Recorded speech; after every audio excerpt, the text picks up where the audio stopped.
Hey, welcome back to JP's Turf. Today I've got a John Deere 260 SL walk mower up on the bench, fresh off the truck from John Deere, and I wanted to take you through the process I use for checking it in and getting it squared up on my Peerless 7000 reel grinder. Let's get into it.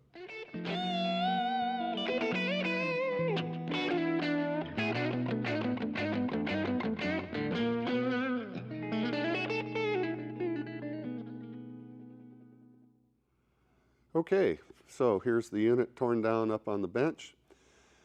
Prior to teardown, I set reel to bed knife clearance and height of cut. This unit is going to be running up at the clubhouse lawn, up at 625 height of cut, and we'll run the groomers at 525 on our zoysia lawns up there. Keeping the height up high gives us a nice deep stripe and good color up there. No matter our height of cut, our tolerances are the same in the shop, whether we're working on a greens reel, tee, fairway, whatever.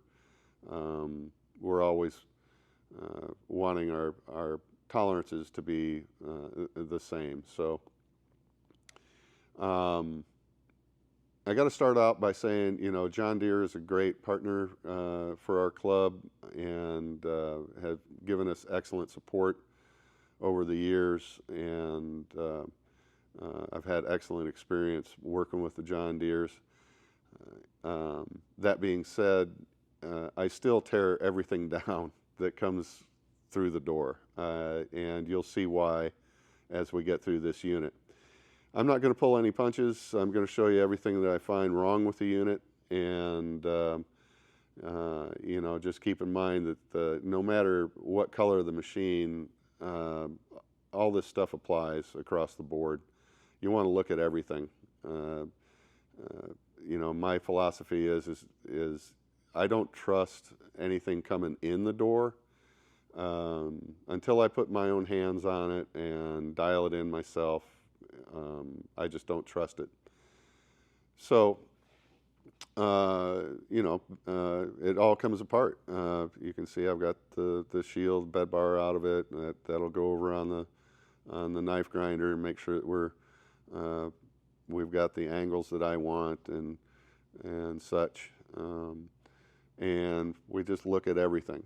So first thing I noticed pulling the side cover off, whoever put the side cover on knocked the tension spring out of the seal, and so I'll get that reinstalled.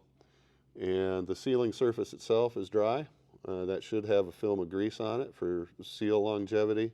There's no grease inside the seal, inside the lip of the seal, so I'll have to do that. And I don't know if it was the same person, but those drive chains are tight as banjo strings, and I know the thinking is probably that, you know, those chains are going to stretch a little bit. Well, we don't want to encourage the stretch by running them so tight that you can't get any deflection out of the chain at all. This one's so tight you can't even turn the plastic guide wheel on it. Ideally, you want to have about 1/4 of an inch of free play at mid-span before you feel tension on there. If you run it too loose, of course, you'll run into snatch and shock load the chain and cause breakage. So making sure that your chain tension is right can be a time-consuming process that maybe somebody didn't want to take the time, but we're going to take the time when we set it up. This seal surface is dry as well, so that'll get a film of grease on it on reassembly. This side actually had big wads of grease behind the sprocket that I've already gotten out of there, and we run chain lube on our chains. We don't run grease in the boxes in the side covers because we don't want to risk dropping grease on our turf. You know, these chains are running in an enclosed environment, and they really don't need big wads of grease floating around in there. We take the black plastic, what I call marketing knobs, off of the adjusters. You know, the John Deere likes to market that, hey, it makes it real easy to adjust. Well, it actually makes it really difficult to adjust precisely your reel to bed knife clearance. So I put jam nuts on there, and that way you can use a long handle wrench and be very precise with your adjustment. Ran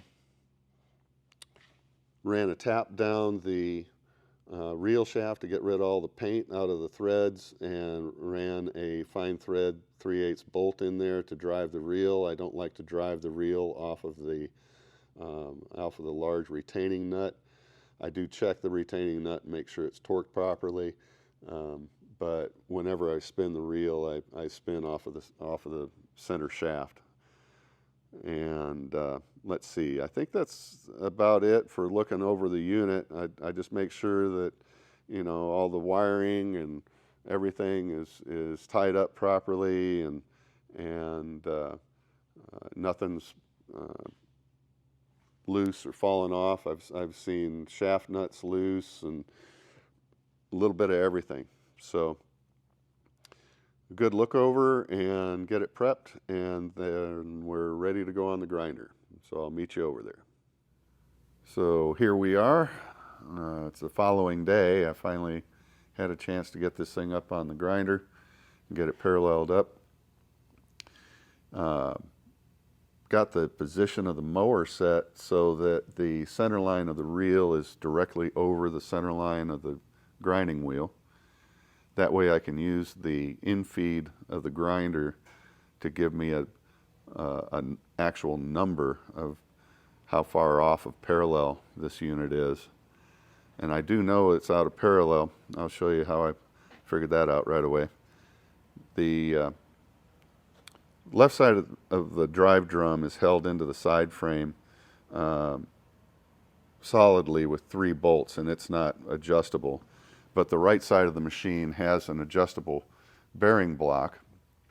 It uses 2 of the same bolts as on the left side, but then the bearing block has a little tail that comes over inside, and there's a eccentric bolt that goes through that bearing block, and you can adjust that up and down then relative to the side frame. And when you do that, you actually move the reel up and down relative to the drive drum. So when I first put this machine up here, I gave it the bump test. You bump on the leading side, there's no noise. You come down here to the trailing side, and you can tell that there's a gap there in between the roller and the support rail. I'll take you around back and show you that adjustment bolt here. Got a light on it so you can see.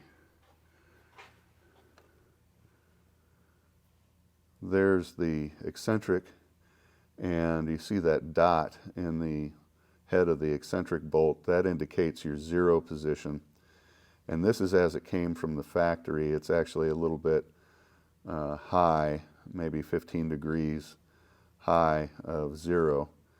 But we'll just leave it there for a starting point, and I'll show you the process of dialing it in here. I'm going to set the camera up on the tripod, and we'll see if it can follow me around during the process. Okay, we'll see if this Osmo tripod can follow me around during this process.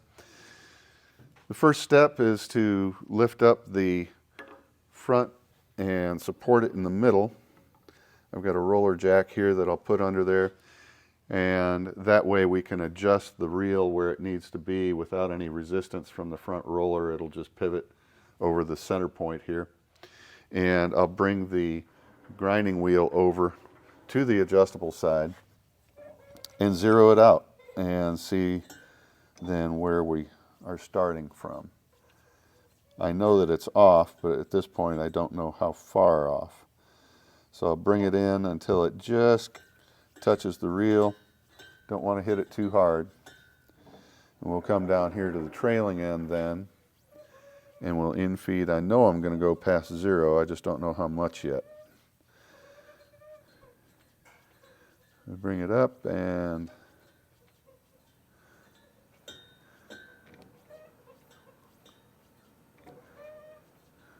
looks like right around 46 thousandths indicated past 0. So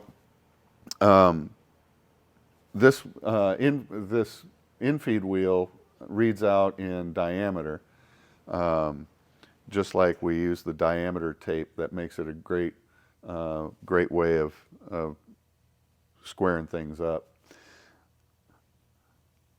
So we really are half of that number off in terms of the surface of the reel. The radius of the reel is then 23 thousandths high on this end.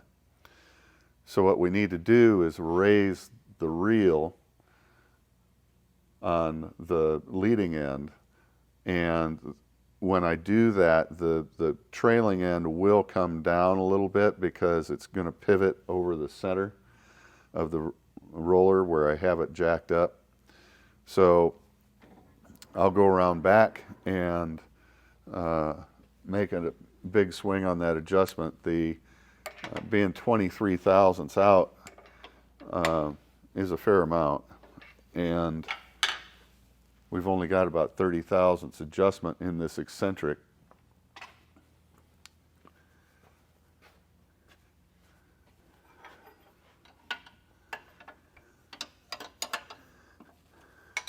I'll take a big swing at it here.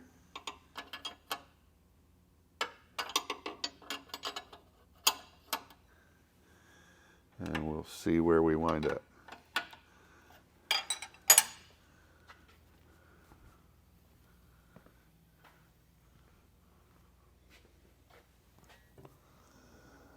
Come back over to the leading end and re-zero.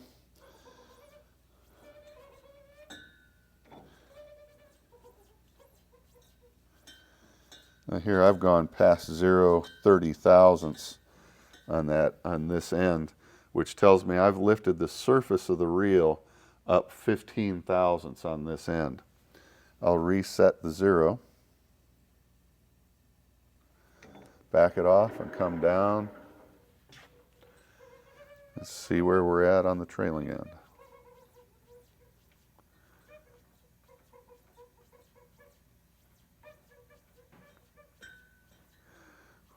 Okay, I'm just touching, and I've gone past 0 16 thousandths. So I'm still 8 thousandths high on the surface of the reel on this end. We'll see if I've got enough room in the adjustment to achieve parallel. Not sure that I do.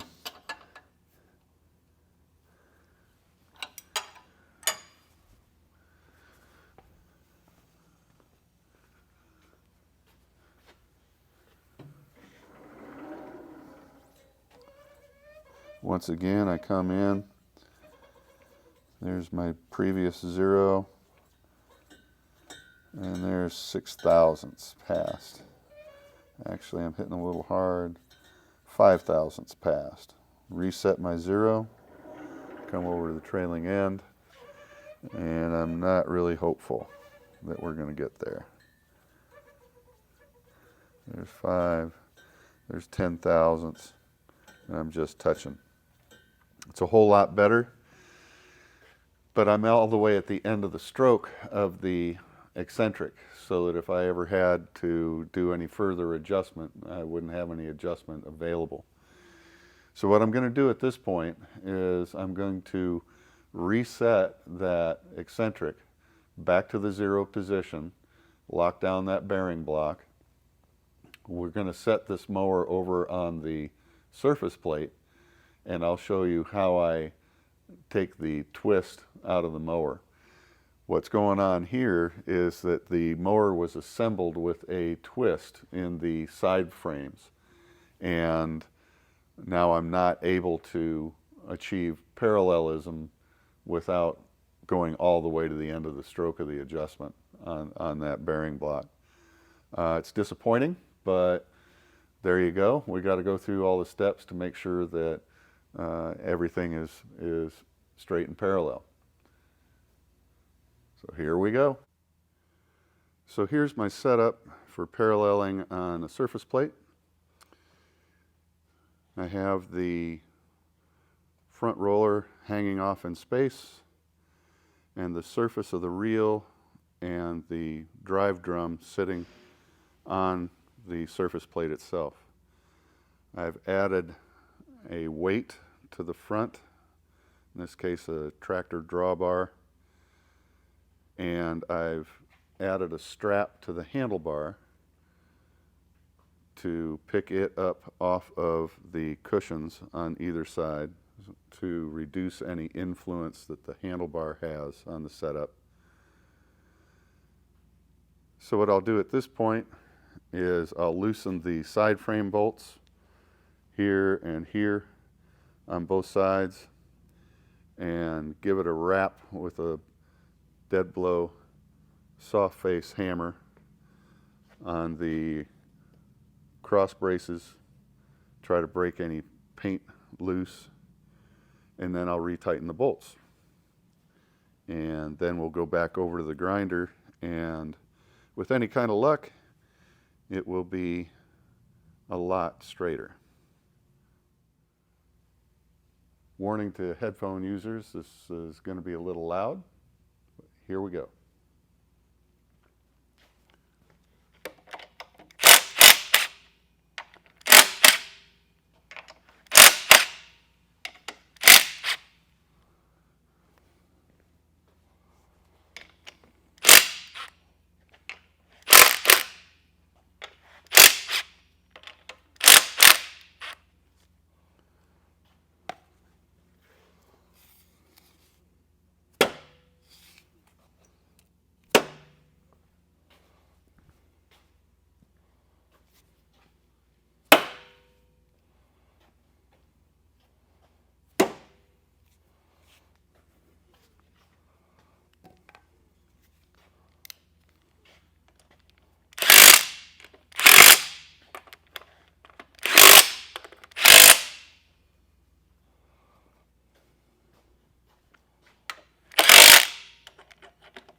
That's it. Now we'll go back over onto the grinder and see how it did.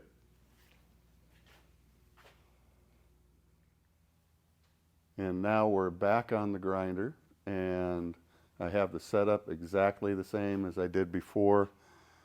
The eccentric bolt is still at the 0 position, and I've put the jack under the front roller. So let's see where we are at this point.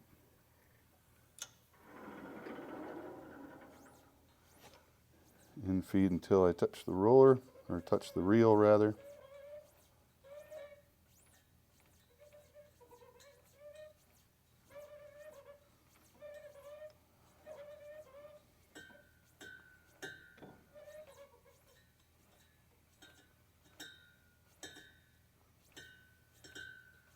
Just touching on the leading end, come over to the trailing end.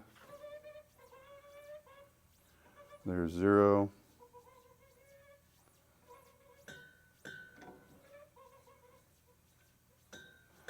And I'm touching at 22 thousandths, which means that the surface of the reel is 11 thousandths high on this end, which is half of what we started. So we made a definite improvement, and I feel confident that I'll have plenty of adjustability in the eccentric to be able to straighten it out. So we'll do that now. Back off my infeed, loosen up the bearing block as before.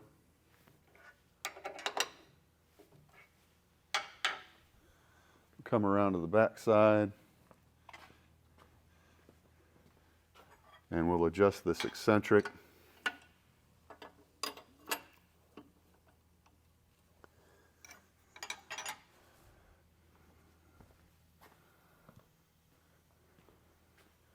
back around front. Let's go ahead and snug this up.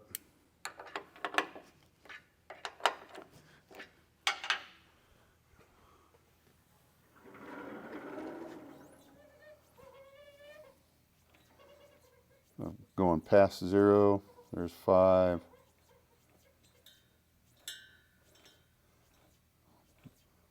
About 11 thousandths. Reset our 0, come back over the trailing side, come up,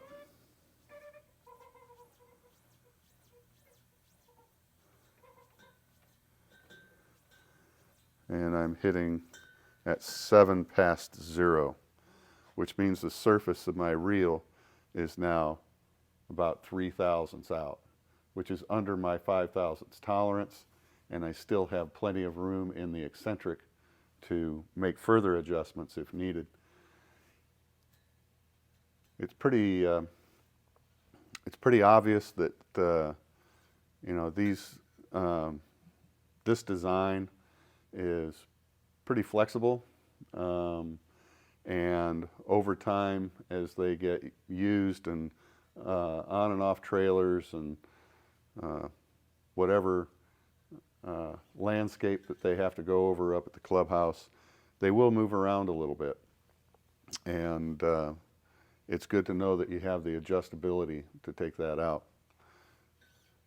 So that's the basic process of going through and straightening one up.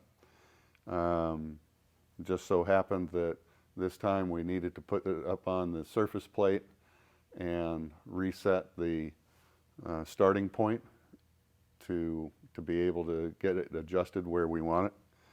But using the grinder for fine tuning is really really nice for me, because I have that instant feedback, and I can put a number to it, and I know where I am as far as the changes as I make those adjustments. So that's going to wrap it up for this video. Thanks a lot for coming along, and if you have any questions, please leave them in the comments below. I'm going to circle back around here and check those comments, and I'll answer any questions that you might have. So 1 down, 3 to go. Here we go. Thanks for watching, and we'll see you soon.